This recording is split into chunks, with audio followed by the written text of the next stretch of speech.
When I was in the ninth grade, I took a typing class, and I remember how frustrated I got taking that class because I was not good at all. I was really bad. I was so slow, and I would make so many mistakes. And what made it even worse is the girl sitting on my right was the best typist in the class. She was pretty much the best everything in the class. She was a straight A student, just good at everything, never made a mistake at anything. She was one of those that if she made a 99.5 on a test or a quiz, she would cry. I mean, she was just really amazingly good. To my left was the second best typist in the class, and she was good. And then there I sat in the middle of the two, and it seemed like their typewriters were on fire. They were both going so fast. I had really good typists in front of me. I had really good typists behind me. And there I sat in the middle of all of that enthusiastic, fast typing. And I was just going peck, peck, peck, peck. It was bad. It was so bad. And I'm embarrassed now, even as I remember back into those days of how bad I was. It was terrible.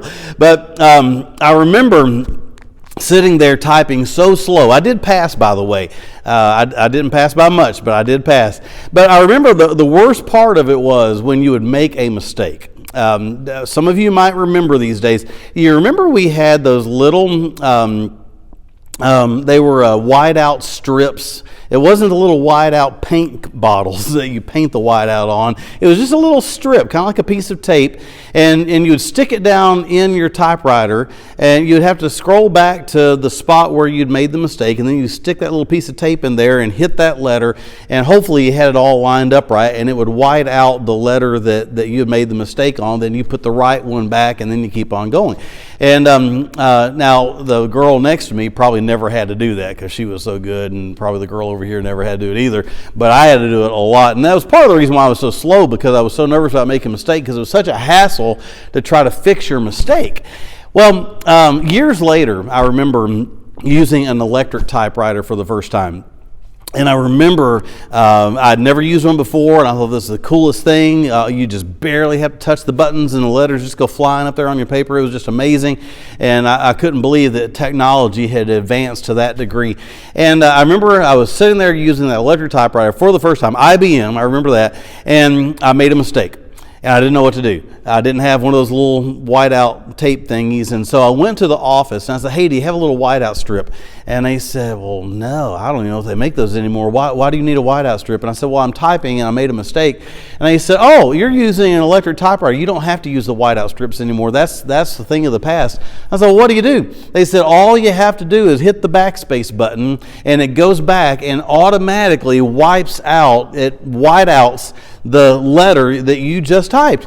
And I said, no, you've got to be kidding me. I could not believe that we lived in a day of such advanced technology. And so I ran back in there. I sat down in front of my typewriter and I hit the backspace button, and boom, the letter was gone. I was stunned and amazed and shocked. I couldn't believe it.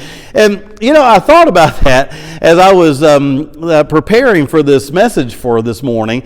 And I thought, wouldn't it be great if life came with a backspace button that would just delete what you just did yesterday or a year ago or 5 years ago?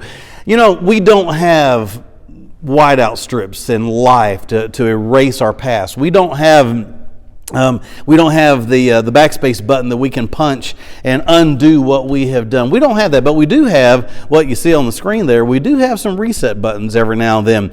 You can't change what happened yesterday or last year or 20 years ago. You can't change that. But what you can do is you can take times like now and use them as a reset time in your life, so that as you move forward, you can do it differently. Now, we're all in such an unusual time right now. We really are. I know I am. This is so strange for me, especially here on Sunday mornings when you don't have the buzz of all the people at church.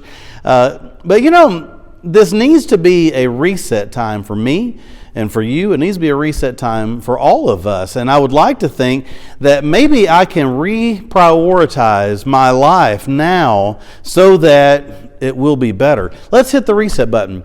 I want to read a verse to you out of the book of Revelation chapter 2. Now tonight I'm going to preach on the same verse. We're going to look at the same verse again tonight, but I'm going to look at the passage around it a little bit more tonight. But for now, I just want to read the verse for you and give you some applications. Tonight we'll dig into all of what the verses around it mean. But look at Revelation chapter 2 and verse number 4.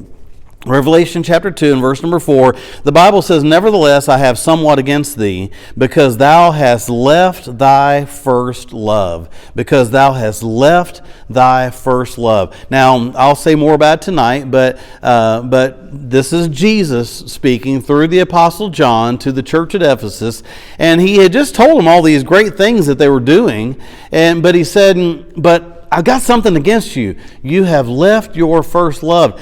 What he was trying to tell them was this: you need to hit the reset button in your life. Now, let me give you 4 quick little applications about this, and then tonight we're going to look at it a little more in depth. Number one, the first thing I want to say is that you need to hit the reset button in spite of the good you do.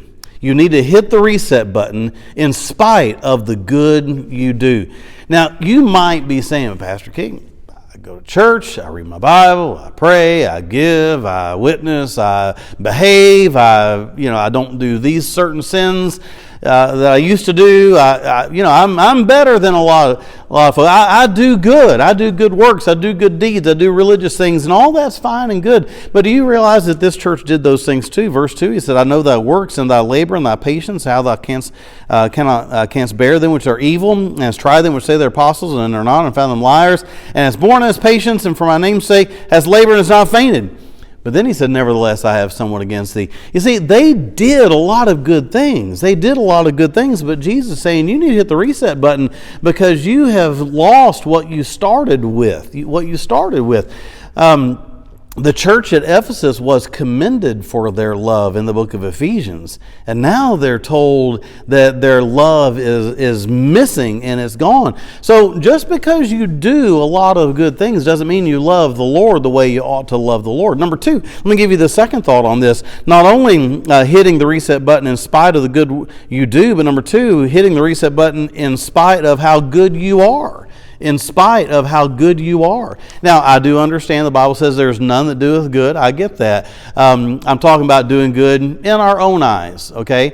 I think that a lot of us, we practice, unfortunately, self-justification. We look at ourselves and we think, I'm a pretty good guy. I'm more honest than most people. I'm more generous than most people. I'm more kind than most people. I'm more whatever than most people. And these folks here, I'm sure, saw themselves as being very good people. But Jesus still said, I've got something against you here. You've left your first love. You can do good things and you can be good to a certain degree, at least in your own eyes, and still be missing something very, very important and special. Number 3, third thing I'd like you to see is that you need to hit the reset button, number 3, because stagnation is the greater enemy. Stagnation is the greater enemy. You know, I have been married now for 32 years, all right? And God blessed me. I married way up. Okay, I married way up. Married 32 years. And I wanted to say this, that I do think my wife and I are both very cautious that we not let our relationship with each other get stagnant. Because sometimes a husband and a wife, they can do the things they're supposed to do. They can pay the bills. They can keep the house clean. They can keep the vehicles operating. They can keep the grass cut. They can do all those things. They can be the right things. They can be nice. They can be mannerly. They can be helpful. On and on and on I could go. But if a relationship has grown stagnant, being right and doing right just doesn't seem to work. And it's that way even more so with Jesus. All right, being a good Christian and doing good Christian things are great, but don't let your love for Jesus grow stagnant. And then I'm going to give you number 4, and I'll wrap it up with this. Number 4 is hitting the reset button. Number 4, because the easiest part of Christianity is the most neglected part of Christianity. The easiest part of Christianity is the most neglected part of Christianity. You say, what is the easiest part? Loving Jesus is the easiest part. My wife, she loves me. I'm not so sure that loving me is the easiest part of marriage, okay? Because I'm a sinful human being just like you are. But I can say with all confidence that loving Jesus is the easiest part of Christianity. If you get that right, everything else works out so much easier. You say, oh, I just don't really like going to church that much. If you love Jesus, going to church is easier. Oh, I just don't know. I just try so hard to be nice, and it's so hard. It's not so hard if you love Jesus. Loving Him makes everything else so much easier. I want to ask you today, hit the reset button. Hit the reset button and just see what that'll do in your life. Watch the sermon again tonight, and we're going to take this another step further. God bless you.